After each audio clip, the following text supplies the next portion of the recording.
Hi everyone, welcome back to WebTech Tutorial.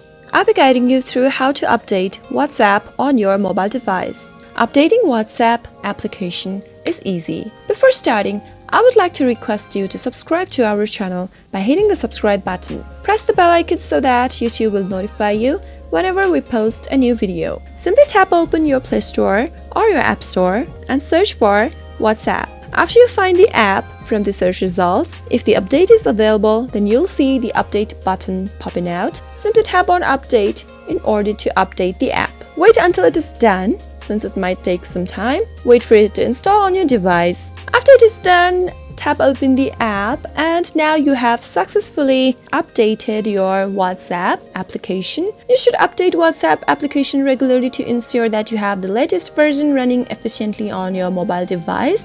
I hope you found the video helpful to you. If it was, go ahead and give it a thumbs up. Feel free to comment down below in the comment box if you have a question or a feedback for us. I'll be back soon with more tutorial episode. Thank you for watching.